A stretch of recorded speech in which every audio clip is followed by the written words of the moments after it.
Bueno, vamos a ir arrancando, así respetamos a quienes llegaron puntuales y además no perdemos tiempo con esta espera y arrancamos con las presentaciones, así después también queda tiempo para debatir un cachito al final.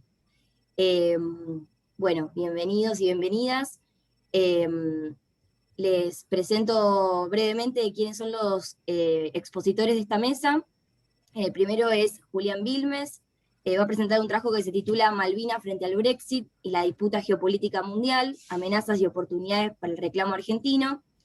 Luego presenta Marco de Benedictis y Néstor Murgier, quienes presentan el trabajo titulado América Latina en la geopolítica de la vacunación contra el COVID-19.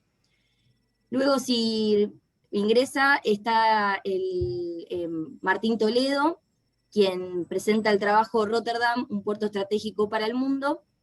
Y finalmente, Emilio Albano y Gonzalo Bacigalú, Vertis, con el trabajo Banderas de Conveniencia en el transporte marítimo desde fines del siglo XX a la actualidad. Voy a compartir pantalla para que arranque a exponer Julián. Juli, cualquier cosa que necesites, me avisás, estoy con el micrófono encendido y me avisás cuando paso la filmina. Y al resto les pedimos que no hay problema que estén con la cámara, pero sí por ahí el micrófono que se mantenga silenciado, por lo menos para el momento de la exposición. Después sí, para el momento del debate los podemos abrir. Y cualquier pregunta que quieran hacer a los expositores, dejamos el chat abierto para al final de las exposiciones las leemos y las compartimos.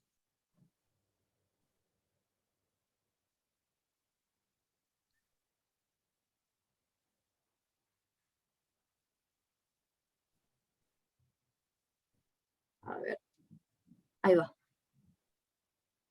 Buenísimo. Bueno, hola a todos, a todas, ¿cómo les va? Bueno, un gusto estar acá. Y bueno, empiezo con la presentación. Este es un trabajo en el que vengo, o es una investigación en la que vengo trabajando hace unos años y que recientemente la actualicé en función de la definición finalmente de un acuerdo de salida de las dos partes, del Reino Unido con respecto a la Unión Europea, es decir, el inicio del proceso de definición del Brexit, lo que se ha dado en llamar Brexit, y bueno, pensando en las implicancias, los impactos de ese proceso para el reclamo argentino sobre Malvinas y toda el área del Atlántico Sur. Pensando en los impactos sobre la economía malvinense, sobre la economía británica y las implicancias para el reclamo argentino. Entonces, bueno, se presenta un poco esta problemática, este abordaje que tiene que ver con pensar cómo se sitúa la cuestión Malvinas ante el escenario mundial de crisis y transición del sistema mundial, y bueno, particularizando en relación a este proceso del Brexit que venía contando.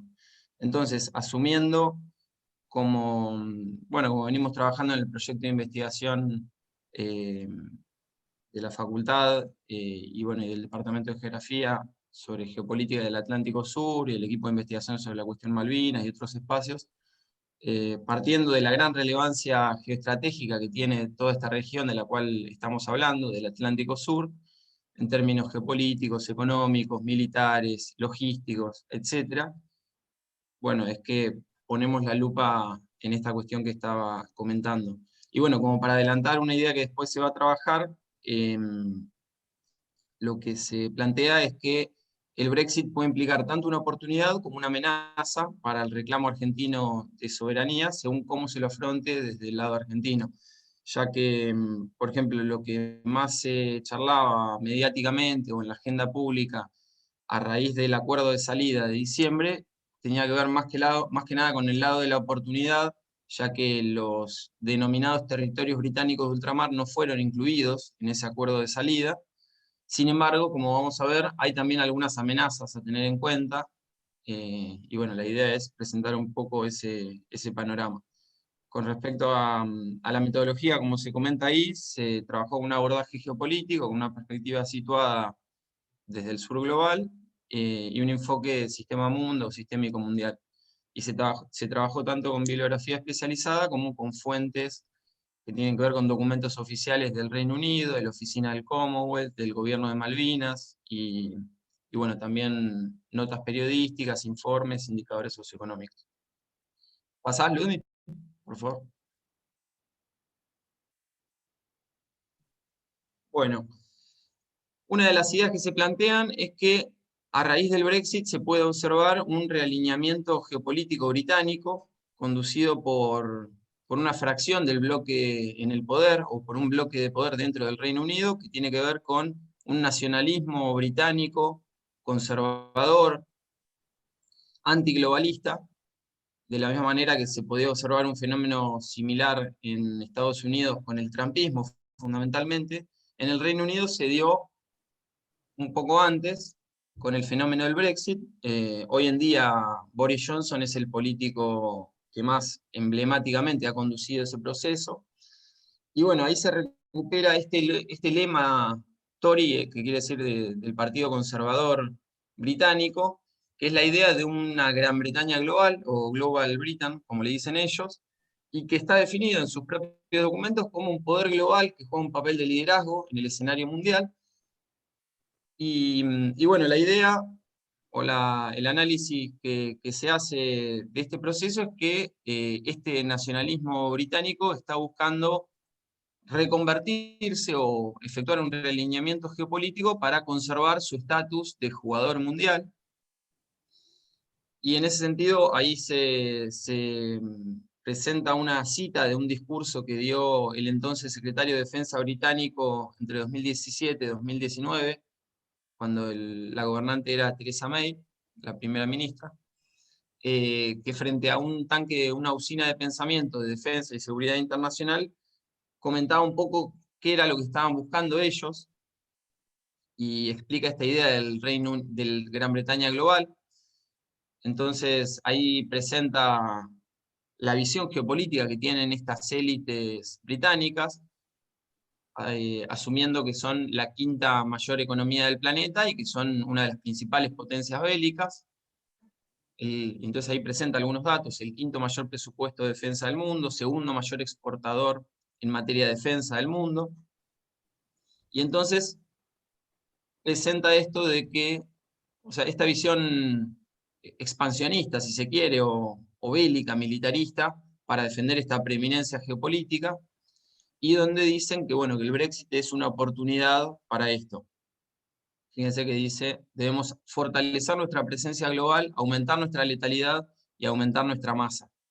Este es un discurso de 2018, y bueno, el PowerPoint, digamos, que fue armado previamente a lo que la semana pasada o hace 10 días anunció Boris Johnson, que está totalmente en esta línea, que tiene que ver con un nuevo plan de defensa y seguridad del Reino Unido, que bueno, tuvo bastante resonancia en la opinión pública local, ya que directamente admitía o aceptaba que van a defender su posesión ilegítima, diríamos nosotros, de las Islas Malvinas y de los resortes estratégicos del Atlántico Sur, los enclaves estratégicos del Atlántico Sur, a través de su poderío bélico.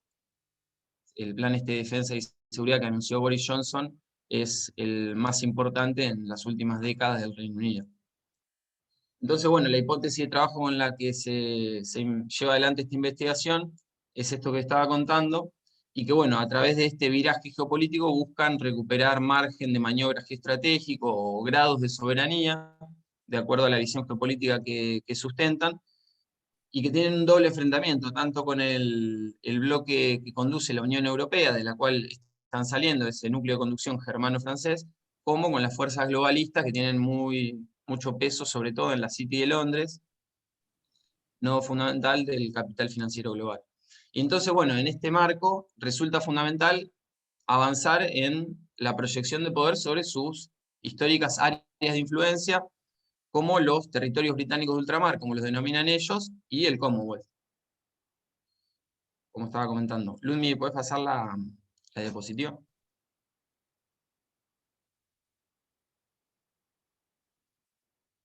Bueno, acá hay dos gráficos que muestran un poco esto que estábamos hablando. El de la izquierda presenta, según la denominación británica, los territorios británicos de ultramar que tienen esparcidos por todo el mundo. Acá se aprecia la estrategia de dominación global que tienen los británicos, fundamentalmente marítima.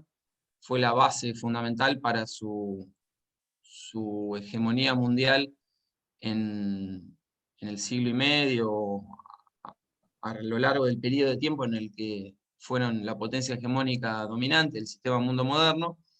Y ahí se ve en la zona de las Islas Malvinas, las Georgias y Sandwich, y el territorio antártico británico, también subiendo hacia el lado africano, lo que se dice el collar de perlas que tienen los británicos en toda esa zona, y bueno, se puede ver un poco ese despliegue.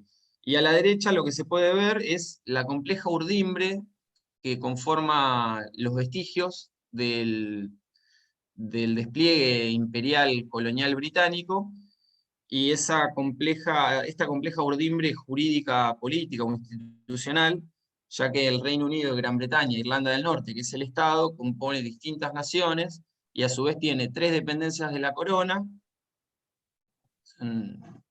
que son dependencia directa, que básicamente son paraísos fiscales, y por otro lado tiene estos territorios británicos de ultramar, que son 14 y que ahí se detallan, y además por fuera está todo los países que conforman el Commonwealth, que si bien son países soberanos, bueno, siguen sosteniendo a la reina Isabel II como la monarca, y bueno, y existen un montón de lazos de influencia y de cierta subordinación. Si bien no es lineal y habría que analizar también caso por caso. ¿Puedes pasar la diapositiva, Luz? Sí. Juli, mirá que faltan 5. Bien. Bueno, sí, ya estoy terminando. Acá se presenta un poco uno de los puntos centrales que tiene que ver con las oportunidades y las amenazas para el reclamo argentino de soberanía. Y entonces, bueno, la exclusión de los territorios británicos de ultramar del acuerdo de salida puede implicar diversos impactos. En primer lugar, para la economía malvinense, ahí se presentan los datos, los pueden ver, puede implicar un impacto muy fuerte, ya que las principales exportaciones de la economía malvinense se orientan al mercado común europeo, y bueno, ahí aparece el dato que el 75% de su PBI depende de este acceso, fundamentalmente en materia de exportaciones de productos pesqueros y también de carne ovina. Entonces, la exclusión de este acuerdo de salida podría implicar fuertes cuotas y aranceles, con tarifas que van desde el 6 al 18% para los productos pesqueros, 42% para las carnes, y también implicaría muchas dificultades logísticas de comercialización. Sin embargo, bueno, también hay que decir que hay todo un lobby en funcionamiento hace años para sortear estas medidas, un lobby pesquero que funciona tanto en territorio argentino como en la Unión Europea, en la economía malvinense, y que bueno, lo que se ha venido alertando es que a través de las banderas de conveniencia, justamente como trabaja otro de los trabajos que se presentaron acá, se podrían sortear estas medidas, algo a tener en cuenta. Por otro lado, una oportunidad que se presenta tiene que ver con cómo la situación mundial de declive angloamericano y occidental en términos generales, de creciente multipolaridad y fracturas en los bloques de poder occidentales, puede dar lugar a oportunidades para el reclamo argentino, ya que hay disputas de poder entre británicos y europeos, al interno del Reino Unido, como se comentaba, y también entre los mismos Estados Unidos, la potencia hegemónica en declive, con sectores del Reino Unido y con la Unión Europea. Sin embargo, bueno, está esto que se comentaba también de que constituye una amenaza en sí mismo, este giro nacionalista, territorialista y expansionista británico del Brexit, al cual se hizo referencia recién. Por otro lado, otra oportunidad consiste en el posible distanciamiento de ciertos países de la Unión Europea en su respaldo histórico, diplomático, al Reino Unido, en su conflicto con la cuestión Malvinas. Hay un antecedente directo que es la abstención de muchos de ellos cuando fue en 2019 el tratamiento de la situación del archipiélago de Chagos, que pertenece a la República de Mauricio, y que bueno, eso implica una derrota británica en ese diferendo en la Asamblea General de las Naciones Unidas y en la Corte Internacional de Justicia. Incluso, en esto que decía de las disputas de poder dentro del Reino Unido, hubo todo un bloque de parlamentarios de ambos partidos que exhortaron al primer ministro a hacerle caso a esas disposiciones y atenerse al derecho internacional. Por otro lado, una amenaza que se puede ver es una política británica verde y azul, se puede decir en términos metafóricos, que a través de discursos políticamente correctos, como el cuidado del ambiente y de los océanos, se busque dotar de legitimidad internacional la posesión y el control británico de importantes zonas territoriales marítimas fundamentalmente. Esto se puede ver en el Blue Belt o Cinturón Azul en 2016, toda una zona cercana a las Islas Georgias y Sandwich, y en 2018 se puede ver en la Carta Azul del Commonwealth, que busca dotar de legitimidad de este despliegue de áreas marinas protegidas y otros instrumentos jurídicos. Y por otro lado, bueno, una oportunidad constituye la muy importante contracción que tuvo la economía británica, que podía llegar a tener en relación al Brexit. Después se llegó a un acuerdo de salida, pero hoy en día hubo un derrumbe histórico a raíz de la pandemia, cercano al 10% del PBI, que constituye una caída histórica. Y por otro lado, bueno, una amenaza puede ser que en todo este marco existe un cierto escenario, es mucho más difícil, pero de posible independización formal de Malvinas para que se incorpore en forma soberana, si se quiere, entre comillas, al Commonwealth, como un Estado independiente, obviamente bajo protección militar británica. Pero bueno, la Constitución de las Islas en 2008, la supuesta Constitución, y el referéndum de 2013 pueden ser indicios de eso. Bueno, y ya pasamos a la última. Y para cerrar, se presentan algunos desafíos futuros para la soberanía integral desde el lado argentino. Entonces, bueno, lo que se dice es que hay desafíos muy importantes para aprovechar estas oportunidades a las que se ha hecho referencia, poder avanzar en recuperar autonomía, márgenes de maniobra geoestratégicos, para avanzar con el reclamo soberano, y también, bueno, revertir la política desmalvinizadora del gobierno anterior, que se plasmó sobre todo con el acuerdo Forador y Duncan, y un conjunto de acciones que fueron casi literalmente lo que Theresa May le había pedido a Macri en 2016. Entonces, bueno, se afirma que las claves tienen que ver con cómo, para hacer frente a esto, desde el lado argentino se puede desplegar toda una política integral en la materia, que tiene que ser a la vez de política exterior, diplomática, legislativa, económica y tecnocientífica, cultural, para construir escenarios favorables. En materia externa tiene que ver con recuperar el estatus de Malvinas como una causa tanto regional como global. Hay un punto importante sobre el que ya se viene avanzando, pero que es fundamental, que tiene que ver con establecer alianza con la Unión Europea o países de la Unión Europea para que se alejen de su histórico apoyo a la posición británica y se acerquen a la Argentina, y también restablecer alianzas internacionales con polos de poder alternativos de la hegemonía occidental, como bueno, China, Rusia y otros actores que son los que empujan esta situación de multipolaridad relativa. Y fundamentalmente encarecer los costos de la ocupación, que tiene que ver con obstaculizar los negocios británicos en el Atlántico Sur. Y en el frente interno esto tiene que ver con revertir mecanismos de dependencia en términos de una concepción integral de la soberanía, tanto a nivel político. La reciente Comisión Nacional de Malvinas es un ejemplo de poder pensar a la cuestión Malvinas como una política de Estado y lograr consensos, pero también tiene que ser a nivel tanto cultural como tecnoeconómica. Tecnoeconómica en materia de poder ganar capacidades para desplegar control y, bueno, y proyección de poder en toda la zona del Atlántico Sur, en términos de regulación, de supervisión del Atlántico Sur, pero también de todo el mar argentino, de la Patagonia y de la Antártida, la proyección argentina sobre la Antártida, que es otro de los puntos claves que se vienen en las próximas décadas. Y en términos culturales, bueno, hacer mucho hincapié en la identidad nacional que tiene que ver con bueno, las últimas leyes y políticas de pensarse como un país bicontinental marítimo y fluvial, y también antártico, y desde el sur global. Así que bueno, esa es un poco la presentación. Bárbaro. Gracias, Juli. Bueno, le vamos a dar la palabra a los otros expositores. De paso, aprovecho para decirles bienvenidos y bienvenidas a los que fueron ingresando.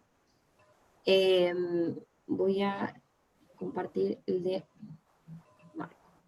Quería saber si pudieron entrar los otros dos expositores que estaban faltando, Emilio y Martín. Sí, finalmente pude. Buenísimo.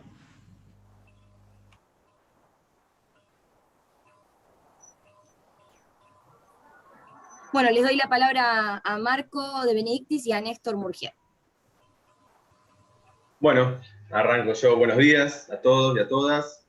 Un gusto compartir este espacio de la jornada, que bueno, por las situaciones que ya todos sabemos, el año pasado se suspendieron, así que estamos al comienzo de este 2021 acá conectados. Bueno, este trabajo que presentamos con Néstor, lo presentamos como miembros de la Cátedra de Geografía de América Latina, y nuestro objetivo, como tienen ahí en la primera diapositiva del PowerPoint, es dar cuenta, indagar, tratar de comprender la posición que tienen los estados latinoamericanos en la disputa geopolítica que representa la distribución mundial de las vacunas, que, bueno, es un poco en lo que estamos todos inmersos actualmente. Por ejemplo, el año pasado, cuando tuvimos que pensar el desarrollo de la cursada, qué temas trabajar, este tipo de cosas, hablamos varias veces en diferentes instancias sobre el impacto de la pandemia en el territorio latinoamericano, el impacto a nivel económico, social, etc. Y bueno, para este año pensamos en armar un trabajo justamente para las jornadas vinculado al proceso de vacunación, ¿no? Que es un poco lo que, en la etapa en la que todos los estados hoy, con diferentes posibilidades y variantes, estamos inmersos. Esta presentación va con... La estructura del trabajo es más o menos lo que tenemos acá, que ahora lo paso a comentar, y después las siguientes diapositivas son sobre todo gráficos, cuadros, algunas estadísticas, para graficar lo que vamos a ir comentando. Por un lado, como para entrar en tema, obviamente la pandemia de COVID-19, del coronavirus, presentó características inéditas, generó un gran impacto a nivel global, no solamente a nivel latinoamericano, obviamente, con un fuerte parate a comienzo del año pasado de la actividad económica, bueno, la gran mayoría de los países aplicando medidas restrictivas al comercio, pero también a la circulación de personas. Y eso hizo que se incrementaran algunas tensiones y tendencias que ya existían y que ya se venían manifestando en las últimas décadas. Claro ejemplo de esto es la disputa cada vez más creciente entre China y Estados Unidos por el dominio y la hegemonía internacional, donde, por ejemplo, a comienzo del año pasado, cuando el coronavirus empezaba a expandir por el resto de los territorios a nivel global, China adoptó una política de lo que algunos llamaron diplomacia de las mascarillas, entregando y repartiendo, facilitando equipamiento e insumos para tratar de combatir o por lo menos aligerar los impactos de este virus en la población, ¿no? Famosos fueron, por ejemplo, las cajas que llegaban acá al país de China con frase del Martín Fierro, como una cuestión también de lo que se llama como soft power o poder blando, donde se muestra la mayor influencia que está teniendo China justamente como un actor a nivel global, ¿no? Y en un comienzo Estados Unidos un poco retirándose de ese papel, bueno, en ese momento bajo la presidencia de Trump, donde incluso se llevó a desfinanciar a la Organización Mundial de la Salud, fuertes críticas hablando del virus chino, y bueno, todas estas cosas que pasaron el año pasado y que ya, imagino todos más o menos sabemos de qué estamos hablando.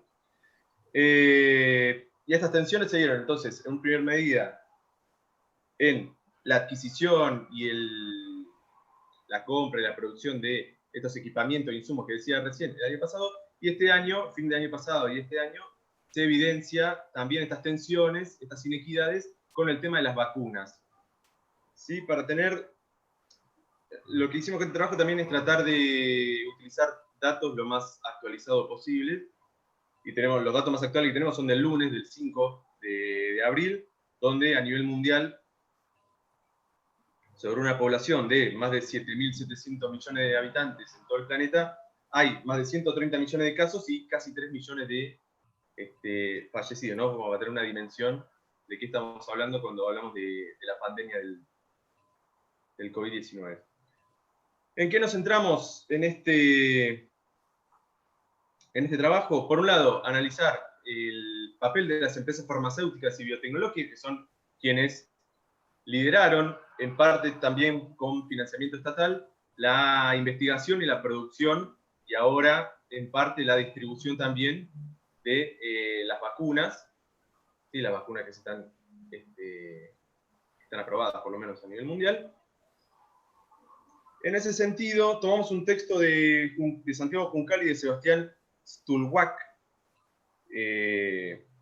donde explican los cambios que ha tenido la industria farmacéutica como un sistema, como modo de producción en las últimas décadas, así como se han visto cambios en diferentes producciones. Bueno, la industria farmacéutica también vivió un proceso de segmentación global de la producción, donde hay un desacople entre los territorios donde se hace la innovación, el desarrollo. Los autores hacen mucho hincapié en la cuestión del marketing, ¿no? Acá se habla mucho del lobby, por ejemplo, para el caso de Pfizer, pero bueno, eso lo dejamos para otro momento. Y por otro lado, la centralización del comando de las decisiones que se dan al interior de estas cadenas de producción por las firmas líderes, que son las grandes empresas farmacéuticas a nivel global, ¿sí? Fundamentalmente de países occidentales. En este contexto, se han desarrollado en otros países, lo que se considera como países emergentes, vacunas y medicamentos alternativos, y que han sido también los que más han llegado, si se quiere, o lo que más peso han tenido en los territorios latinoamericanos, ¿no? Vacunas desarrolladas en China, en Rusia y en menor medida India, que vamos a explicar un poco después. En cuanto a las grandes farmacéuticas, volviendo a lo anterior, recogimos un texto de David Harvey, el geógrafo inglés, que a comienzo del año pasado publicó un artículo llamado Política Anticapitalista en tiempo de COVID-19, donde hace una crítica a las grandes farmacéuticas que, según su visión, no tienen interés en investigar en prevención o en mejorar las capacidades para enfrentar enfermedades infecciosas, sino que lo que buscan es proyectar curas, ¿no? Y en este sentido, lo que vemos es una alianza que se ha dado estos meses, del año pasado a esta parte, entre empresas farmacéuticas y empresas biotecnológicas que tienen una mayor capacidad de innovación, de investigación y de desarrollo, pero al no contar con la escala de producción necesaria para abastecer un bien tan preciado como es la vacuna contra la COVID-19, y que además es algo requerido por prácticamente todos los países del mundo, se empiezan a aliar con grandes empresas farmacéuticas para poder tratar de abastecer y complementarse. Tal es el caso de la alianza entre Pfizer, una de las grandes empresas farmacéuticas de origen estadounidense, con BioNTech, que es una empresa biotecnológica de origen alemán, que en marzo del año pasado decretaron una alianza para desarrollar en conjunto una vacuna contra el COVID-19, que es la vacuna de Pfizer que conocemos, que para ese momento BioNTech ya estaba desarrollando una vacuna propia, pero lo que hizo fue cerrar una alianza con Pfizer para aprovechar justamente toda su escala y su escala de acción, digamos, global, para no tener problemas después en el momento de la producción, la distribución y la comercialización. Y, como señalaron estos autores que mencioné recién, la cuestión también del marketing. Otro acuerdo importante entre diferentes actores es el de la empresa británica AstraZeneca, también un laboratorio bastante conocido, y la Universidad de Oxford, que se unieron también para desarrollar esta vacuna. La particularidad, ahora pasamos, todavía está bien la introducción. La particularidad es que esta unión entre AstraZeneca y la Universidad de Oxford lo que hizo fue abrir, en cierto sentido, o, digamos, manifestar esta cuestión de la segmentación global de la producción, permitiendo que otros institutos a nivel global produjeran su vacuna, ¿no? El caso de un laboratorio en Corea, o el Serum Institute de India, que es el laboratorio más grande de producción de vacunas a nivel mundial, que produce por ejemplo, las Covishield que vienen acá, y con la que se vacunó Néstor, pero bueno, eso que lo cuente él si quiere después. Que fueron aprobadas solamente como vacunas para uso de emergencia. Y algo que vamos a mencionar después, bueno, el acuerdo entre Argentina y México también está dentro de esta cuestión. Entonces lo que se da es lo que algunos analistas llamaron como nacionalismo de vacunas, donde hay una inequidad muy fuerte entre la compra y el abastecimiento de vacunas a nivel global, donde los países de renta mayor acapararon una gran cantidad de las vacunas producidas, sobre todo por estos farmacéuticas y laboratorios privados. Y que eso demuestra un poco, en esto que decíamos hoy, de la manifestación y la profundización de tendencias y tensiones, por ejemplo, la deficiencia de los organismos multilaterales, en este caso la Organización Mundial de la Salud, por ejemplo, y la crisis del multilateralismo, ¿no? Para pensar, bueno, cómo intervenir en esta cuestión, que al fin y al cabo es una pandemia que afecta prácticamente a todos los territorios a nivel global. Como única medida que sea relevante, que es relevante, pero por ahí no tiene el peso que uno podría suponer o esperar, es el mecanismo COVAX, del cual forman buena parte de los países de América Latina, que es un mecanismo, un financiamiento de alrededor de 170 estados a nivel global para abastecer a los países de renta media y media baja, con la producción de 2.000 millones de vacunas, es el estipulado, para fines de este año, lo cual parece bastante difícil de lograr, teniendo en cuenta que hasta la actualidad hay solo 32 millones de dosis entregadas, así que estamos en abril, difícil que en 8 meses se produzca lo que falta para llegar a 2.000 millones. Pero bueno, es un mecanismo que es importante y que han utilizado diferentes países a nivel global. Si querés, sí, pasame ahora, Lumi, para comentar un par de cosas de los gráficos que tenemos a continuación. Les quedan 5, ¿eh? Ya. Sí, hablaste una banda. No. Bien. Bueno, entonces vamos rápido. Acá tienen unos gráficos vinculados a un cuadrito sobre casos por millón de habitantes, donde Panamá es el caso más relevante a nivel latinoamericano y que no se suele hablar demasiado de este caso, pero que desde el comienzo de la pandemia ha tenido números bastante grandes. Bueno, países con más muertos por 100.000 habitantes. Si querés seguimos. Pasamos a la que sigue. Esto es un gráfico que el anterior, ahí. Son dos gráficos que muestran el avance de la vacunación. Por un lado, la vacunación total, ¿no? Si se fijan en el gráfico de arriba, aparece Estados Unidos, China, India, el Reino Unido y Brasil recién como el quinto país, y más abajo Chile y México como los otros dos países que han avanzado más en la vacunación de su población. Y el segundo es la cantidad de vacunas administradas cada 100 habitantes, ¿no? Ahí sí, Chile tiene un lugar bastante destacado, está tercero, y bueno, Brasil y México aparecen bastante más abajo. Ahora sí, pasamos. Y ahora, bueno, después de toda esta perorata, entramos a lo que era el objetivo del trabajo, que era ver qué pasa en América Latina, ¿no? Y reconocimos que hay 4 estrategias o 4 alternativas que han tomado los países y los estados latinoamericanos para acceder a vacunas. Por un lado, acuerdos bilaterales, ¿sí? Con empresas o entre estados para acceder a vacunas, como no sé, los casos donde más se ha avanzado la vacunación, que es el caso de Chile, por ejemplo, es por un acuerdo y la compra de las vacunas chinas Sinovac, que es una vacuna que por ahí no tiene tan grado de eficiencia como otras que circulan a nivel mundial, pero bueno, Chile estuvo rápido y compró esas vacunas, que incluso donó, cuando en Paraguay hace un par de semanas estuvo todo bastante complicado y estalló el sistema de salud y una serie de manifestaciones, donó algunos miles de vacunas para la población, donó también algunas vacunas a Ecuador. Sí, hubo otros casos, bueno, es el ejemplo de Argentina en sus acuerdos con Rusia por la adquisición de la Sputnik V.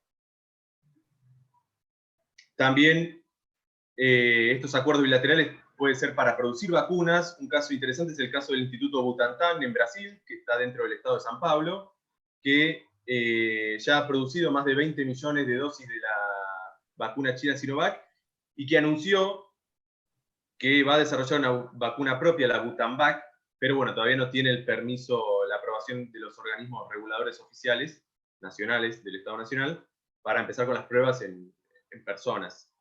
Que esa supuestamente va a estar destinada a combatir la famosa cepa de Manaos que nos acecha en la actualidad.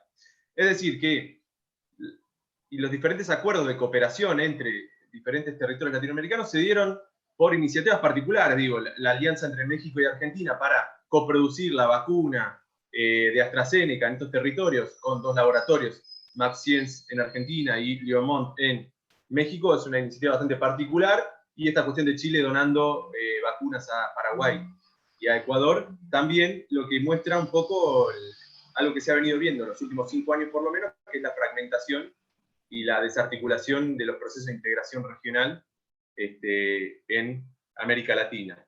Otros mecanismos, rápido, así no me cuelgo mucho más, es recurrir al mecanismo COVAX, que les mencionaba recién, pagando por las dosis adquiridas, o acceder al mecanismo COVAX sin pagar las dosis, que son los casos de los países que tienen ahí, que son además países con, digamos, que tienen los índices más bajos de desarrollo económico a nivel regional.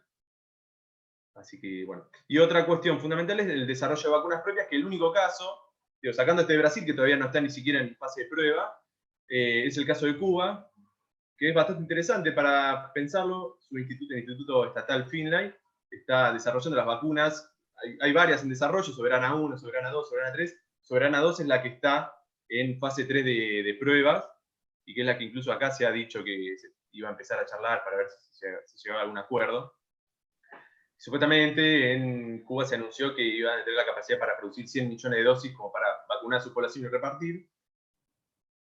Una cuestión vinculada a Cuba es que también a comienzo del año pasado mandó brigadas de médicos cuando la situación estaba bastante complicada en los sistemas de salud de varios países, no solamente países caribeños, países por ahí pequeños que no tienen la infraestructura necesaria, etcétera, sino también fueron famosos los médicos cubanos que fueron a Italia, por ejemplo, a ayudar en el sistema de salud.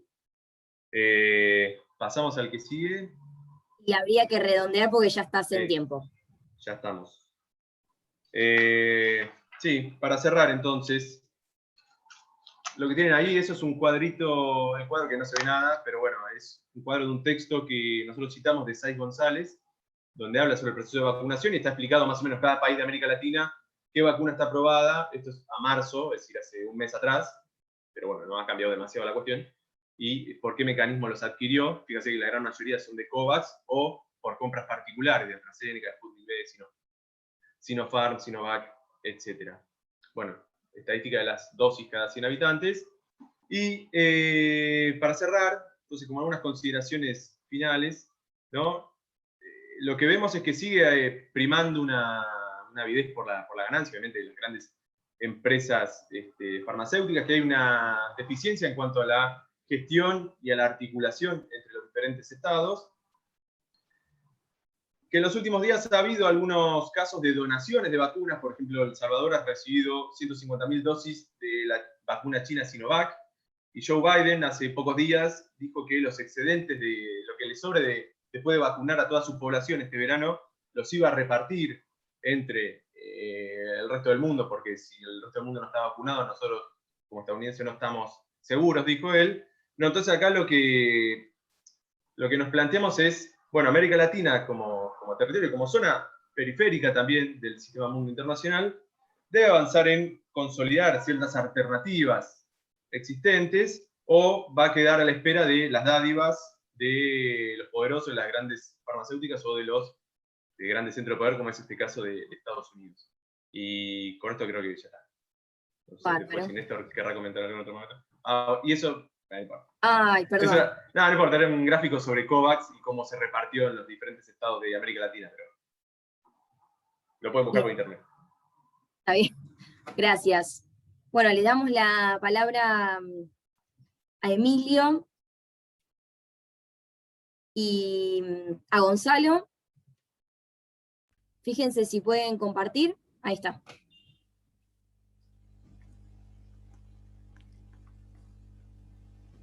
Hola, ¿qué tal? Buenos días. Buen día. Buen día a todos. Bueno, antes que nada me voy a presentar. Yo soy Emilio Albano. Soy estudiante en el momento del trabajo era estudiante del segundo año, ahora ya estoy en tercer año de la carrera. Y el trabajo fue hecho en conjunto con mi compañero, con Gonzalo Basigalú. El trabajo del que vamos a presentar, o mejor dicho, del que vamos a hablar, podemos decir que es un tanto por ahí desconocido para la gran mayoría de la gente, qué es lo que ocurre en el transporte de mercancías de alta mar. Digamos, vamos por ponerle una fecha, pero desde finales del siglo XX, desde el último cuarto del siglo XX en adelante, se produjo un fenómeno en el transporte marítimo internacional, que es el de las banderas de conveniencia. ¿Qué son las banderas de conveniencia? Nos preguntamos todos en los barcos. Bueno, es la matriculación de un buque mercante en un país que no es el país de origen de la empresa propietaria. Y acá se empiezan a generar distintos problemas, ¿no? ¿Por qué? Porque generalmente las banderas de conveniencia lo que hacen es permitirle a los armadores en la jerga, digamos, marina, vendrían a ser los propietarios de los buques. Lo que hacen las banderas de conveniencia es permitirle a los armadores, no sé si llamarlo evadir impuestos, sí, bueno, sería dejar de pagar impuestos en los países de origen. Generalmente los países de origen dominantes de lo que era la navegación eran países europeos y algunos países asiáticos. ¿Y qué pasó? Con este fenómeno de las banderas de conveniencia comenzaron a perder su flota mercante, su capacidad de decidir por sus propios medios el transporte de mercancías, que digamos que es lo que le terminó ocurriendo a nuestro país. Por eso en la década del 90, cuando se libera este tipo digamos,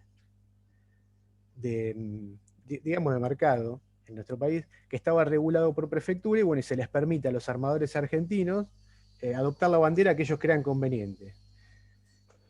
Para no irme por las ramas, ¿qué es lo que le permite a los armadores la bandera de conveniencia? Bueno, una baja en el pago de impuestos, prácticamente nulo, una baja pero totalmente considerable en la calidad laboral, porque lo que hacen estas banderas es permitir regímenes laborales totalmente, prácticamente de esclavo en algunos casos, como pueden ser, no sé, un régimen de una bandera como la de Camboya,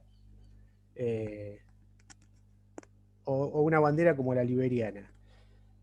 También lo que se ha degenerado mucho es la calidad de las inspecciones, dado que al matricular un buque que era argentino, renuncio a la bandera argentina y lo matriculo con la bandera panameña, o bandera liberiana, o bandera de Islas Marshall, lo que yo estoy haciendo es dejar de someterme a las inspecciones de la Prefectura Naval Argentina, en el caso argentino, y para que sea más gráfico, para someterme a lo que debería ser las inspecciones de organismos liberianos, de Islas Marshall, de Panamá, que bueno, que son muy laxas o son, en muchos casos son comprables, digamos. ¿Cuáles son los antecedentes en el comercio internacional de las banderas de conveniencia? Bueno, algunos de los antecedentes los podemos encontrar entre el siglo XIX y XVIII, cuando buques se cambiaban de bandera para no ser atacados y que su mercadería sea robada por otro tipo de barcos, generalmente de naciones que estaban en guerra. Barcos españoles portaban banderas francesas, barcos ingleses portaban banderas españolas, barcos holandeses portaban banderas suecas, y así. Más hacia la actualidad, y ya a principios del siglo XX, perdón, lo que podemos encontrar es en la época de la ley seca, propietarios de cruceros de los Estados Unidos comenzaron a matricular esos buques en Panamá. ¿Con qué objetivo? El objetivo era poder servirle alcohol a la gente que estaba a bordo de los cruceros, ¿no? Y ya, digamos que es cuando se produce, ya más reciente, y es cuando se produce el boom, digamos, de las banderas de conveniencia, es hacia la década del 80 cuando una de las principales flotas del mundo, como fue la flota griega, digamos que huye despavorida hacia las banderas de Malta, Chipre y Liberia, con motivo de que el gobierno de en ese momento era Papandreou, si no me equivoco, les impone una serie de impuestos altos. Entonces, para evadirlos, los barcos, los propietarios de los buques huyen hacia esas banderas. ¿A qué llegamos hoy día? Bueno, hoy día nos encontramos con que el transporte internacional, en el transporte internacional, perdón, el 54% de la flota más importante pertenece a estos tipos de banderas o segundo registro. Y acá hago un paréntesis y explico un poco qué es el segundo registro. Al pasarse las flotas a estos países, en general son países de bandera de conveniencia muy pequeños, incluso en algunos casos son casi desconocidos y hasta en otros son manejados por potencias, como es el caso de Islas Marshall, que es es un país muy pequeño del Océano Pacífico, manejado por los Estados Unidos directamente, así como también el de Liberia, que está manejado. No es necesario ir a Liberia a matricular un barco, sino que hay una oficina en Nueva York directamente. Ante la pérdida de tonelaje de flota, muchos países, especialmente europeos, digamos, generaron segundos registros. ¿Qué son los segundos registros? Son, digamos, un puerto o una ciudad, como por ejemplo en España, que es Santa Cruz de Tenerife, que le ofrece a los armadores o propietarios de buque condiciones similares a las que les ofrecen las banderas de conveniencia, como son impuestos bajos, permitirle la contratación de personal de cualquier parte del mundo, pero con la excepción de que por ahí los controles de seguridad son mucho más estrictos. Digamos, son los controles que se hacían antiguamente, pero sumado a una laxitud en el tema laboral y tema impositivo. Entre los segundos registros, hoy día podemos ver, bueno, el de España sería Santa Cruz de Tenerife, el de Portugal sería la isla Madeira, conocida por ahí por mucho porque es donde nació Cristiano Ronaldo, digamos, para ubicarla en el mapa, ¿no? El de Inglaterra son las islas, hay islas del Canal, como pueden ser Isla de Man, pueden utilizar la bandera lamentablemente, la bandera de Malvinas, Falkland, como le dicen. Ya ha habido barcos con bandera de Malvinas. Bandera de Gibraltar. Generalmente Francia e Inglaterra utilizan territorios de ultramar, propiedad de ellos, como por ejemplo Francia usa las Islas Kerguelen. Y bueno, no obstante ello, no han tenido gran éxito en repatriar, digamos, buques, porque, bueno, la conveniencia para los propietarios es total. Incluso las banderas Emilio, sí. perdón, faltan 5 minutos ya. Perdón, listo. Entonces lo redondeo acá y le paso a mi compañero.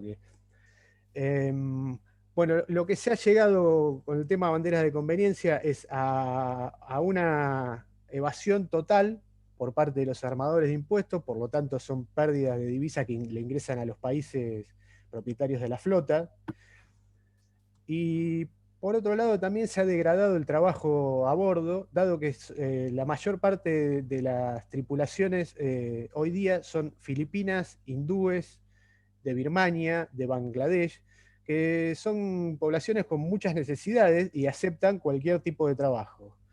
Eso genera un riesgo laboral. ¿Por qué? Porque hay problemas de comunicación a bordo. Generalmente las oficialidades pueden ser griegos, rusos, ingleses, alemanes, y hay problemas de comunicación en cuanto al idiomático y en cuanto al operativo también.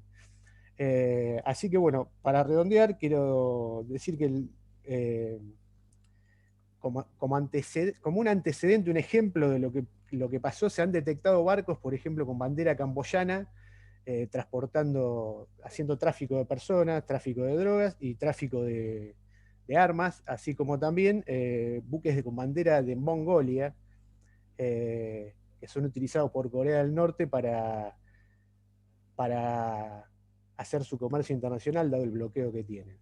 Bueno, un poco apurado fue la explicación. Le paso a mi compañero Gonzalo para que expliquen un poco el tema en números de lo que son las banderas de conveniencia. Gracias. Bien. Bueno, para completar esta información, ¿no? La ITF, que es la Federación Internacional de Trabajadores, que nuclea a muchos trabajadores del mundo, ¿no? Es a nivel mundial. Justamente la parte de trabajadores marinos, sería su gremio, ¿no? Tienen una fuerte resistencia, ¿no? Hacia este régimen. Incluso elaboran una lista anual con los países los cuales justamente tienen esta condición de bandera de conveniencia.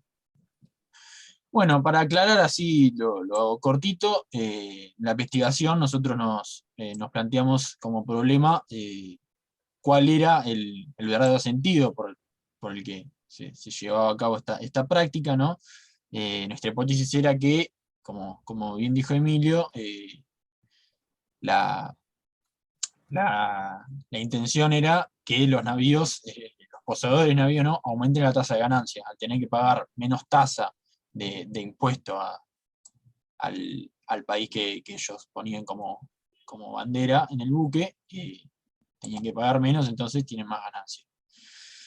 Bueno, entonces los objetivos eran justamente investigar y descubrir estos motivos y analizar cómo impacta esto en los actores que están involucrados, ¿no? en esta temática. Para eso lo que hicimos fue una recolección de datos históricos y estadísticos, bibliográficos, bueno, un relevamiento en los puertos de aquí de Argentina, con una observación, el seguimiento de algunos software, por ejemplo Marine Traffic, ¿no? que permite ver justamente el tráfico marino a nivel mundial, y bueno, y alguna entrevista con tripulantes, ¿no? Bueno, acá hay un breve gráfico, ¿no? Con más o menos para tener una idea de cuáles son los países que más flota tienen, ¿no? Bueno, que llama la atención que en la mayoría de los tipos de buques son países que nosotros no vemos hoy como potencias, ¿no? Entonces, ¿por qué? ¿No? Nos preguntamos, ¿por qué no está siempre Japón o Estados Unidos o China primeros en los registros? Justamente por esto, ¿no? Porque como es más caro tener un barco según las legislaciones de esos países, se prefiere evitarlo. Bueno, como resultados y conclusiones de la investigación, llegamos a la conclusión de que sí, esto permite una precarización laboral, ¿no?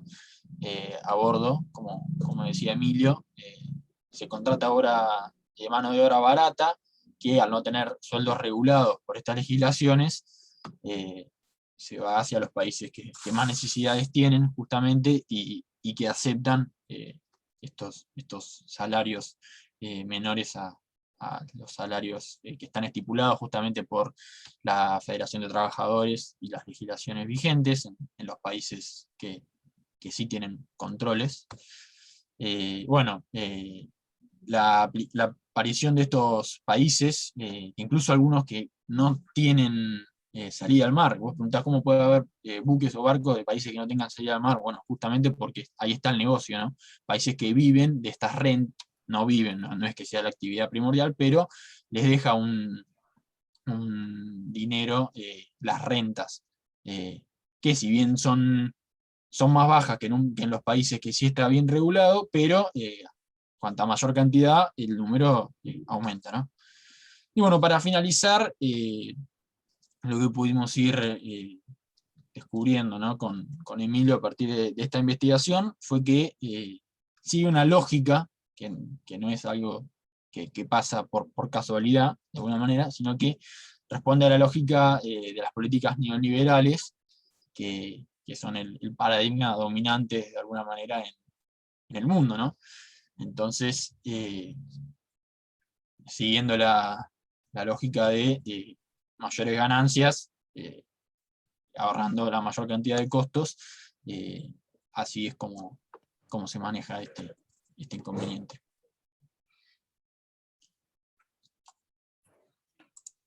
Muchas gracias. Bárbaro. Gonzalo, Emilio, muchas gracias. Quería preguntar si al final pudo ingresar Martín, que es el cuarto expositor. Si no, pasamos al momento de las preguntas y comentarios. No lo veo. Ludmila, perdón, lo que pueden hacer, como falta un expositor, si alguno de los expositores quiere agregar algo brevemente que no pudieron profundizar, pueden aprovechar unos minutitos como para agregar algún comentario más, si les parece. Aprovechando, bueno, que lamentablemente faltó un expositor. Si querés yo puedo redondear algo, un ejemplo gráfico que pasó hace poco con el tema de las banderas de conveniencia. Bueno, creo que fue la semana pasada, si mal no recuerdo. Todos vimos lo que pasó, la importancia del comercio internacional por mar cuando se varó en el canal de Suez el buque Ever Given. Bueno, el Ever Given en teoría, pertenece a la firma Evergreen, que es una firma taiwanesa. Bueno, pero el buque, la bandera del buque no era taiwanesa, la bandera del buque era panameña. Cuando empezamos a hilar fino, el propietario en Panamá es otro propietario con otro nombre, y hasta ahí podés llegar, porque otra de las cosas que tiene Panamá es asegurarles el anonimato, digamos, a las sociedades que registran, aparte de otras ventajas fiscales, ¿no? Pero bueno, vimos lo que fue, porque el problema ¿cuándo viene? Cuando vayan a reclamarle costos a ese buque, al propietario de ese buque, que si bien estaba pintado con la firma Evergreen, que es una multinacional de transporte de cargas, una de las más grandes del mundo junto con Maersk y COSCO, se van a encontrar con un problema que sería el mismo problema que nos podemos encontrar por ahí también muchos de nosotros si nos tomamos un crucero, que todos vamos a disfrutar, bárbaro, siempre y cuando no pase nada, porque generalmente, salvo los cruceros de costa que tienen bandera italiana, muchos, hay muchos cruceros con bandera de Bermuda, muchos cruceros con bandera de Bahamas. Bueno, el problema es cuando nos pasa algo en aguas internacionales y hay que reclamarle a esa empresa. En ese caso nos vamos a encontrar con una serie de problemas que van a ser prácticamente imposible llevar adelante los reclamos nuestros. Ese es otro tema también de las banderas de conveniencia, y que uno tiene que mirar por ahí cuando se toma un crucero de qué bandera es, no por nada, porque generalmente es un transporte seguro, pero bueno, para saber lo que puede llegar a ocurrir en el caso de un incidente, ¿no? Nada más, por ahí muchas gracias, quería hacerlo más gráfico todavía. Bárbaro, gracias, Emilio.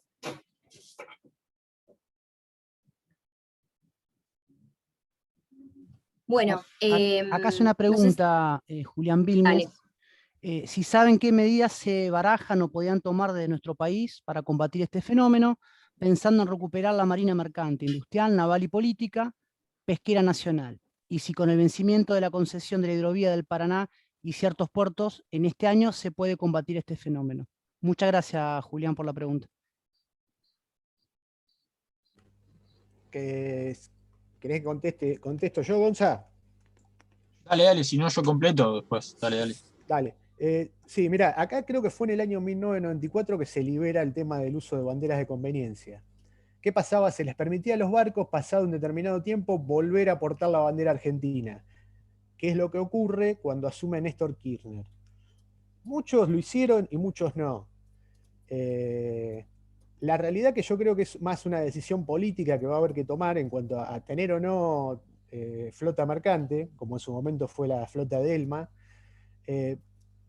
porque en realidad que hoy en día lo que es transporte de contenedores, en el puerto de Dock Exolgan era Hamburg Sud, otra firma de Singapur, es Maersk, son todas las multinacionales las que lo hacen. Es verdad también que estás peleando con monstruos, y también es verdad que con el vencimiento de la hidrovía, con el vencimiento del contrato de la hidrovía ahora a fin de mes, no solo que sería importante digamos, nacionalizar el manejo de la hidrovía, que hoy está en manos de una firma belga que usa dragas con banderas también de conveniencia. Pero también es real que se está peleando contra poderes muy grandes. Las Maersk, Evergreen, Ambursud, las cerealeras, hay que estar muy bien parado para poder luchar contra ellas. Sería importantísimo recuperar la Marina Mercante Nacional, sobre todo para el comercio internacional de nuestro país. Yo realmente, aparte de estudiar geografía, trabajo en Puerto de la provincia y yo creo que queda en voluntad todo. De hecho, la provincia, el manejo que tiene de sus puertos es muy elemental, básico, y no tiene manejo casi de los puertos. Son todas unidades independientes. Así que bueno, para mí queda toda una expresión de deseo en base a lo que estoy mirando. No sé si contesto la pregunta con eso.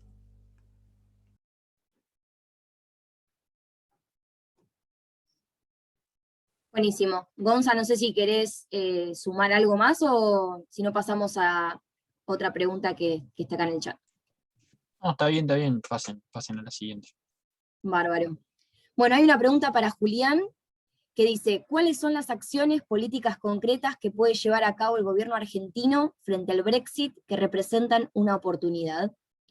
Esto en el contexto de que hace unas semanas la Cancillería Argentina confirmó los acuerdos de Madrid 1 y 2 y el acuerdo Foradón y Duncan. Juli, te damos la palabra. Bueno, lo que pasó la semana pasada yo creo que fue medio extraño porque Infobae sacó una nota de que se estaba barajando por parte de la Cancillería revisar o dar de baja los tratados con los británicos, los acuerdos de Madrid de 1990 y 91 y, bueno, y los conjuntos de acuerdos específicos que están ligados a esos acuerdos de Madrid y el Forador y Duncan de 2016. Sin embargo, bueno, después la Cancillería salió a desmentirlo. Esa maniobra fue medio rara. Y lo que se dice por parte de las autoridades actuales argentinas es que si se diera de baja eso, nos quedaríamos sin relaciones bilaterales con Gran Bretaña, por lo cual sería impracticable. Sin embargo, bueno, hay muchos sectores que lo que vienen planteando es que ese tipo de tratados nos encorsetan en relación a las políticas que efectivamente podemos llevar adelante y que habría que revisarlos o darlos de baja, como por ejemplo decía Mario Volpe, vicedirector del Instituto Malvinas, en una actividad que hicimos debatiendo esta cuestión de la hidrovía y sus impactos para la cuestión Malvinas hace unas semanas.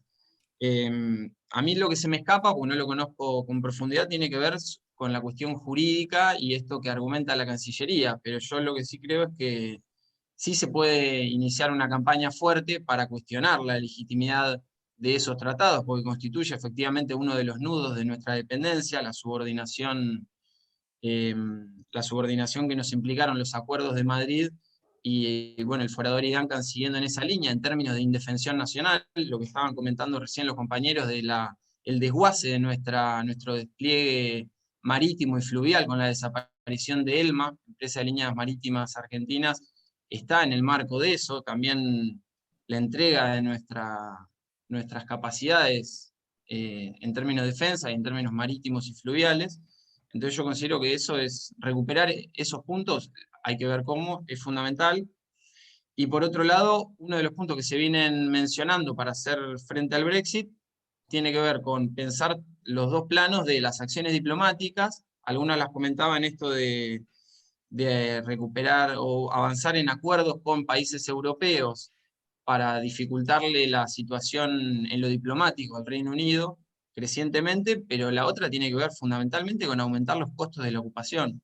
Yo creo que muchas de las medidas que se vienen llevando adelante, o algunas al menos, desde el lado del gobierno argentino, están bien pensadas y son interesantes. Lo que pasa es que, bueno, habría que avanzar fuertemente y después hay una distancia importante, como lo que comentaba Emilio recién, de que muchas veces queda en un voluntarismo o una cosa más bien declamativa. Por ejemplo, la ley del año pasado de las multas para la pesca ilegal en el mar argentino es fundamental, pero si uno no tiene capacidad efectiva de despliegue en términos de la marina mercante, de la industria naval, del despliegue de radares, sobre toda esa zona, se hace impracticable o queda en letra muerta de una ley que no se cumple. Por eso yo creo que tienen que ser acciones articuladas para hacerle frente a toda esta cuestión.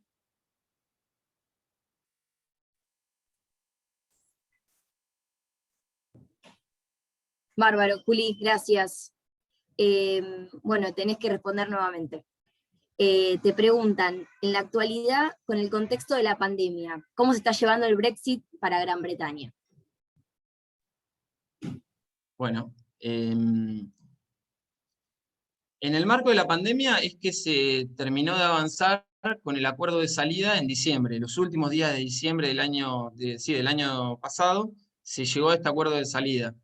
Lo que pasa es que en enero del año pasado, 2020, se había finalmente definido por parte de Gran Bretaña la salida y entonces se dio inicio al periodo de transición de un año. Por eso, en diciembre tenían que llegar necesariamente a un acuerdo de salida entre las dos partes, pues si no se iba a producir una salida sin acuerdo, lo cual podía ser catastrófica, porque estamos hablando de una interconexión de las cadenas de valor productivas entre Gran Bretaña y todo el mercado común europeo, que es muy importante. Por eso tuvieron que llegar a un acuerdo y se llegó a este, tal vez precario, acuerdo de salida, porque lo que ya se está viendo es que sigue habiendo muchas tensiones. El punto más ríspido, si se quiere, tiene que ver con la frontera en Irlanda, entre Irlanda del Norte y, bueno, la República de Irlanda.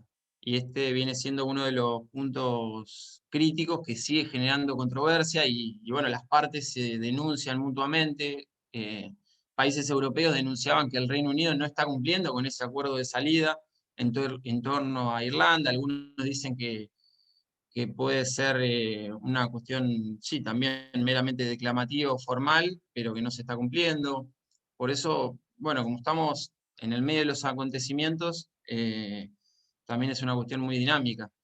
Pero otra de las cosas que se ve en el marco de la pandemia es que mientras Gran Bretaña tuvo un impacto muy fuerte, esto que comentaba, una caída del 10% de su PBI el año pasado, que es una caída histórica, la más importante en décadas, bueno, en lo que sí avanzaron claramente es en lo que se veía la semana pasada, que tiene que ver con este nuevo plan de defensa y de seguridad de Gran Bretaña, que se llama Gran Bretaña Global en una era competitiva, revisión integrada de seguridad, defensa, desarrollo y política exterior, y que de lo que da cuenta es de un aumento fuerte de su despliegue bélico, en términos de ojivas nucleares, en términos de la militarización del Atlántico Sur, en términos de la bravata de Boris Johnson advirtiéndole a Argentina que cese en su reclamo de soberanía sobre las Malvinas. Lo vemos en las redes sociales, en el ejército de bots o de trolls que tiene el embajador británico Mark Kent, discutiendo contra todo aquel que plantee la soberanía argentina sobre las Islas Malvinas. Yo creo que esas son algunas de las medidas que se están pudiendo observar en este marco. Bien, ¿alguna pregunta? La pueden hacer por el chat también o activando el micrófono y le hacen la pregunta a uno de los expositores. En mi caso no es una pregunta, sino es una solicitud, sobre todo a Ludmila, porque le censuró la última placa que iba a mostrar Marco, y sobre eso me gustaría hacer algún agregado, si es que se puede compartir. Sin rencores. Sí, si esperás un segundito, porque estoy cubriendo a Ludmila un segundo. Dame un segundito que ahí viene Ludmila. Ahí está. A ver, ahí comparte Sol. Gracias, Sol. Claro, pues tenemos dos coordinadoras en realidad, a Sol y a Ludmila. Gracias, Sol. Gracias a vos, Juan Cruz, y a vos, Solange, también.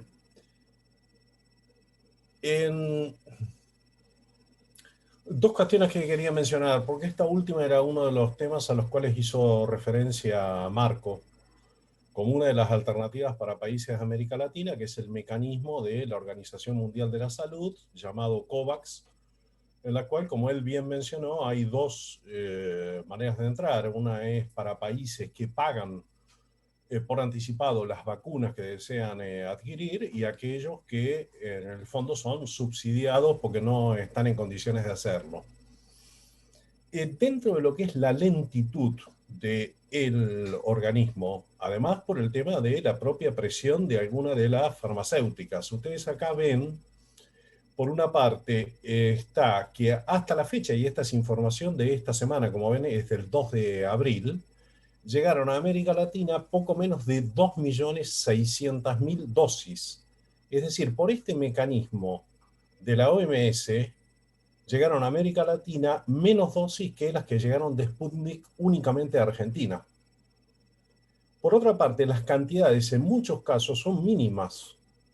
En algunos casos tienen un carácter, digamos, de simbólico. Es imposible, digamos, comenzar un plan o un programa de vacunación continuado, además no teniendo certeza alguna sobre cómo va a seguir ese flujo. También acá ven dentro de lo que es la placa que la mayor parte tiene que ver con AstraZeneca, que es de las farmacéuticas grandes, es sueca e inglesa, la parte de investigación estaba más centralizada en Suecia. Se agrega también vacunas que son de AstraZeneca, pero producidas en el instituto que mencionó Marco de la India, el de mayor capacidad de producción mundial, que es el Serum, y solo en un caso hay de Pfizer. Hay que aclarar que, por ejemplo, Moderna a este mecanismo no le vende. Directamente no le vende. Y acá será otro tema también, que es clave en cuanto al tema de liberación de patentes. La única que ha hecho esto, hablando de las grandes localizadas en Estados Unidos y Unión Europea, que lo ha hecho temporalmente para que se pueda producir en otros países, es AstraZeneca. De ahí, por ejemplo, el acuerdo que involucra a Argentina y México o la producción en la India. Pero esto es hasta julio de este año. El gran interés de las farmacéuticas es mantener a toda costa el cobro de patentes. Las ganancias que van a tener este año son fabulosas. Este es un tema que fue planteado en octubre principalmente por Sudáfrica y la India en la Organización Mundial de Comercio. Liberar las patentes para que se pueda aumentar la producción a nivel mundial. Es decir, se va hacia un mundo a dos velocidades. Estos cuadros que mostraba Marco de algunos países en particular, por ejemplo Israel, por dar uno, con un enorme avance en la vacunación. Hay otros también que tienen tan poca población que ya tienen la población inmunizada. No es casual que algunos de ellos son los paraísos fiscales que mencionó más temprano Julián. Pero el mundo a dos velocidades va a significar que ya hay previsiones en algo que se va a convertir posteriormente en endémico, que muchos países no van a poder inmunizar su población, no este año, ni siquiera en el año 2022. En paralelo, en los países que más avanzan con la vacunación, aparecen distintos tipos de iniciativas de pasaporte sanitario. Volviendo a la liberación de patentes, esto lo plantean India y Sudáfrica. Se encuentran con las siguientes oposiciones en la Organización Mundial de Comercio, prácticamente todas previsibles, de parte de Estados Unidos, de Canadá, de la Unión Europea, del Reino Unido, que estaba dejando la Unión Europea, de Suiza, de Japón, y no tan sorprendentemente, porque todavía Trump era presidente, de Brasil. Un despropósito total, siendo además Brasil integrante del BRICS, junto con India y con Sudáfrica. De liberación de patentes hay un antecedente que tiene 20 años, que es del año 2001, y que fue precisamente por iniciativa de Sudáfrica, y en ese caso era por el notable avance que estaba teniendo el SIDA en el sur de África. Y se liberaron las patentes por un tiempo, porque normalmente están protegidas por acuerdo de propiedad intelectual y tienen vigencia de 30 años. Pero en este marco se hace muy, muy difícil el avance. Gracias, Ludmi, esto quería agregar nomás. Perdón, yo hice una pregunta en el chat y quería agregar algo más a lo que puse para Julián. Mi pregunta era le pregunté sobre la relación que que aparece ahora entre Estados Unidos con el triunfo de Biden. Y me interesaría saber si hay algo, si estuvo leyendo, si encontró algo de cómo también en Gran Bretaña toman ese cambio en el gobierno de Estados Unidos, en el sentido de si desde esa postura de la alianza angloamericana que se hablaba cuando estaba Trump en el poder, hubo también algún cambio desde ahora, desde la perspectiva del gobierno inglés. Si de alguna forma se tienen que alejar un poco de esa posición a partir de este ascenso de Biden con una estrategia más ligada al globalismo. Bueno, si quieren, aprovecho y comento también sobre la pregunta que hacía Brian, y ya respondo las dos, y dejo el lugar también para el resto. Vale.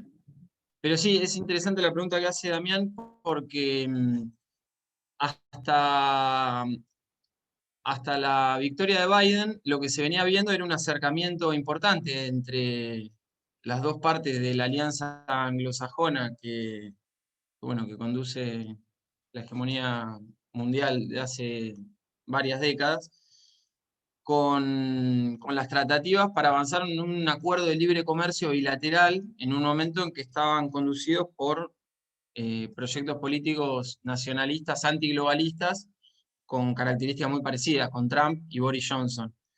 Incluso cuando Theresa May fue la primera ministra y avanzó en un primer boceto de borrador de acuerdo con la Unión Europea, Trump lo bombardeó y salió a minarle la legitimidad, dándole lugar también al ala más radical en su postura euroescéptica, que era dentro del Partido Conservador, que era Boris Johnson y otros sectores.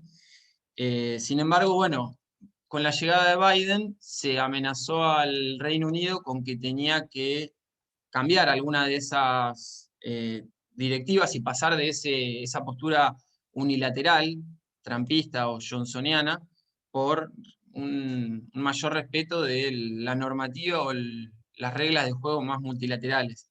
Sin embargo, también lo que se está advirtiendo hoy en día es que el gobierno de Biden no es tampoco un regreso a una administración globalista como fue la de Obama o la de Bill Clinton, porque en muchos sectores, por ejemplo, en el enfrentamiento con China, se ven muchas continuidades con respecto a la administración trumpista.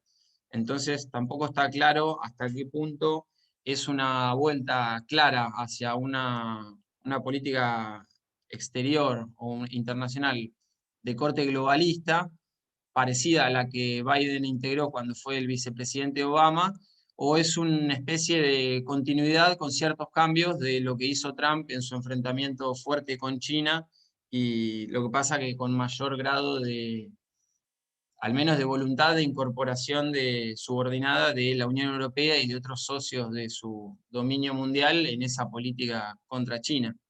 ¿Qué se piensa o qué se ha dicho por parte del gobierno británico del nuevo gobierno de Biden? Eso por el momento se me escapa, no tengo mucha data para aportar.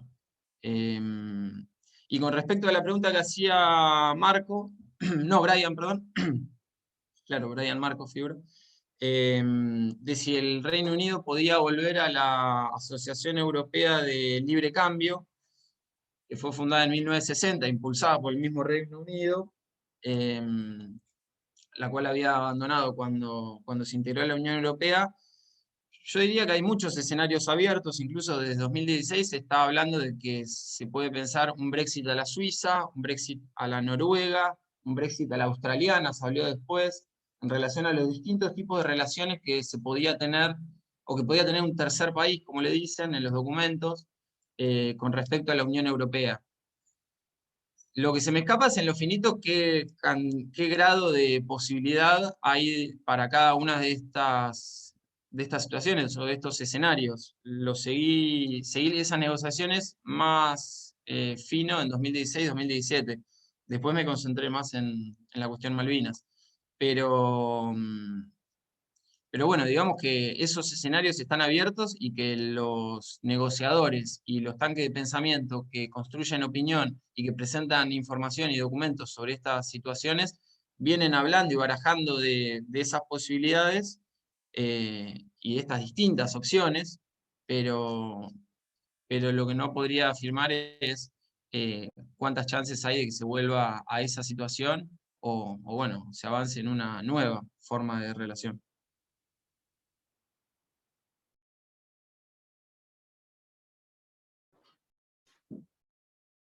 Bárbaro, gracias, Juli. Bueno, hay una pregunta para Marco y para Néstor, y no sé si Diego Franceschi está levantando la mano porque quiere decir algo, o... Bueno, mientras hago la pregunta. Para Marco y para Néstor, la estrategia de fabricación conjunta ARGE-MEX de la vacuna de AstraZeneca puede ser un puntapié para recuperar la integración regional autónoma con un país que tradicionalmente miró al norte. Bien, bueno, arranco yo. Y es una buena pregunta, una buena indagación. Como expresión de deseo, ojalá que sí. La veo complicada. Primero que se forma, como decía en la exposición, por una cuestión más de intereses particulares y de vínculos prácticamente personales entre los jefes de Estado de ambos gobiernos, ¿no? De Alberto Fernández todo el tiempo diciendo que mi amigo López Obrador y todo tipo de cosas, incluso en la visita que hizo, creo que el mes pasado, si no recuerdo mal, en marzo, que Alberto visitó México, recorrieron los laboratorios de Liomont, que es donde digamos, la parte mexicana de la coproducción de la vacuna. Hay toda una complicación que ha surgido y que por eso está retrasado el envío de vacunas de México para acá, que es porque México depende de ciertos insumos que tiene que importar de Estados Unidos, y bueno, por esta cuestión también del nacionalismo de vacunas y de priorizar la inmunización propia, no se llegó a abastecer, digamos, de esos insumos que necesita para terminar de producir la parte, digamos, que ya mandó a Argentina previamente. Lo que hay que ver con AMLO es un personaje bastante particular, me parece interesante, porque cambia un poco el escenario tradicional de México, la política del bipartidismo mexicano, pero es un tipo bastante pragmático, más allá de su discurso y de su impronta más latinoamericanista, digamos. Tomó la presidencia de la CELAC intentando darle un nuevo impulso, que venía bastante parada en los últimos años y todo. Está bien, bueno, todavía no hay resultados demasiado concretos como para decir si esto hace ver un futuro de nuevo proceso de integración autónomo, como fue hace algunos años atrás. Está muy atado de pies y manos de lo que son el acuerdo de libre comercio que tiene con Estados Unidos y con Canadá, que se refirmó hace un par de años bajo la presidencia de Trump. Incluso López Obrador tuvo una buena una buena relación con Trump durante su presidencia, y con Biden tuvieron creo que una sola comunicación oficial, pero también en términos formales y buenos. Pero sí que, a diferencia de los presidentes anteriores de México, es un jefe de Estado que mira un poco más hacia el sur, pero no creo que eso garantice una integración regional de mayor profundidad. Pero bueno, es un puntapié inicial. Lo que hay que ver, me parece, que hay que prestar atención a lo que va a pasar de acá en adelante en una serie de procesos que se van a dar a nivel regional, que son las elecciones, por ejemplo, que vienen este domingo, en la segunda vuelta en Ecuador, la primera vuelta en Perú, que parece indicar que está bastante parejo entre varios candidatos, así que no sabe bien qué va a pasar. Todo lo que va a ser el proceso de reforma constitucional en Chile y la posterior elección presidencial y hacia fin de este año, lo que puede llegar a pasar en Brasil,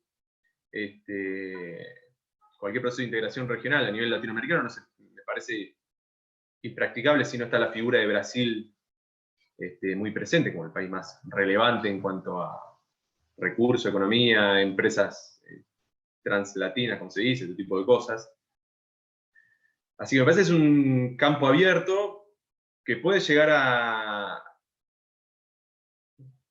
digamos, a ver una mejor perspectiva para recuperar esa integración que en algún momento hubo, si avanzan ciertos cambios en otros países. Pero bueno, hoy me parece una política innovadora, pero muy incipiente, ¿no? ¿Qué sé yo? Por mi parte, ojalá que se dé, pero bueno, de ahí a que pase, ¿no? Es otra cuestión. No sé, Néstor, vos si querés agregar algo más sobre esto. No, lo que se puede agregar es que es algo todavía que hay que esperar ver los resultados, porque ha sido muy tortuoso este proceso también de fabricación y sobre todo la parte final en México. Y en principio, además, lo primero que va a llegar no va a ser proveniente de México por falta de insumos en su momento, sino directamente de Estados Unidos. En esto, independientemente del rol de AstraZeneca, la participación de México se da también por la presencia de Carlos Slim, uno de los personajes más ricos del mundo y enriquecido sobre todo por los procesos de privatizaciones en México, principalmente de telefonía en la década del 90, pero bueno, convertido a la vejez en una especie de mecenas, que son rasgos que no les agarran a los Roca, Bulgeroni o personajes similares más al sur. También en relación a ese acuerdo es interesante ver que el único país que queda fuera de América Latina es Brasil. Involucra a todo el resto. Puede tener una incidencia, una cierta cuestión también, como hablamos de diplomacia de la vacuna, en el momento que a países que, por ejemplo, los que vimos en el cuadro correspondiente a la iniciativa COVAX han recibido muy pocas vacunas, empiezan a recibir vacunas desde México. Ahora, esto se da en el marco de lo que mencionaba el año pasado en un reportaje Juan Gabriel Tocatlián, que es una diplomacia de la modestia. Es decir, ha sido tan fuerte el reflujo en América Latina, ha sido tan grande la fragmentación con la disolución de la UNASUR, que los acuerdos de integración realmente existentes en cuanto a los económicos, tanto el Mercosur como la Alianza para el Pacífico, por distintas razones, no son el marco para que haya habido ningún tipo de iniciativa conjunta en relación al tema de vacunas. Sí, este tipo de acuerdo con México, por más que sea incipiente y hay que ver muy bien de acuerdo a lo que plantea Marco también de escenarios en distintos países, es un paso adelante. Como todo paso adelante, luego hay que ver si puede ir un poco más.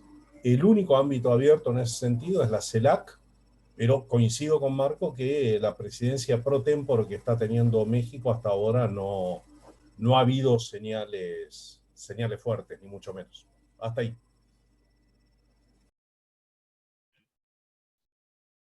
Bárbaro. Gracias, Néstor. Gracias, Marco. Bueno, no veo ninguna pregunta nueva en el chat. No sé si alguien quedó con ganas de hacer alguna pregunta o hacer algún comentario. Este es el momento.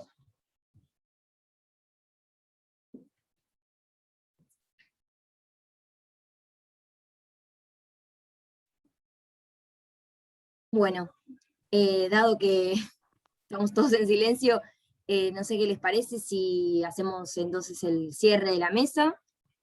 Desde ya, gracias a todos y a todas por participar, por estar acá, por hacer preguntas, comentarios. Me parece que estuvo más que rico el debate. Y bueno, nada, desde ya gracias a todos y a todas por su participación. Los esperamos en otras mesas. Va a haber también, no sé si todos tienen el programa a mano, pero hay distintas mesas, hay distintos ejes. Si quieren participar, están todos disponibles los links en el programa. Dale, Sol. Aclaro que Martín Toledo no tenía conexión a internet. Ah, bueno.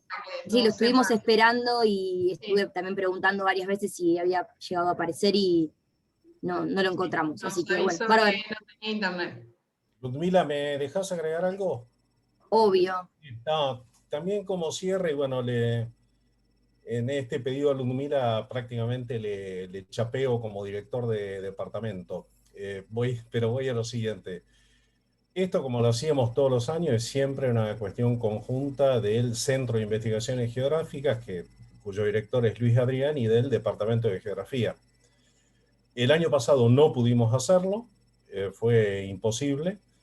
Es una enorme satisfacción ver la cantidad de inscriptos que hay, que al día de ayer eran más de 200. Esto marca una cuestión de una demanda, que había un vacío en cuanto a poder expresarnos, escucharnos.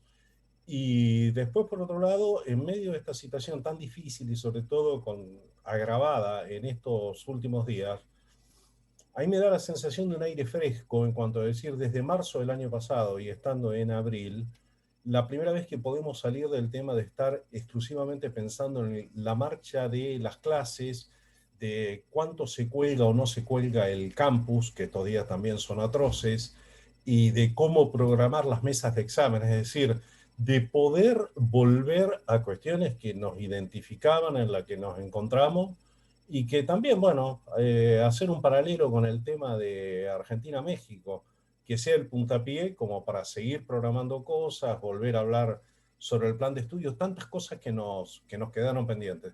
Así que por mi parte, un gran agradecimiento por la participación de todos y todas. Gracias.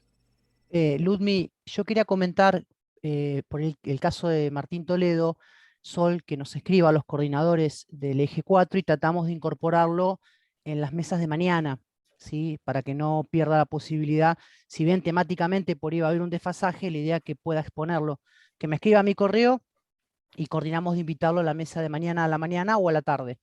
Y invitarlos al Eje 4 por YouTube, que va a estar la presentación del libro de África, que posiblemente esté Kaunda, Mibushi Kaunda Abadi, también presentando el libro. Así que nada más. Indicáselo a Martín como que es un segundo turno para la vacunación porque no llegó al primero. Sí, igual no es algo momentáneo lo de Martín, por eso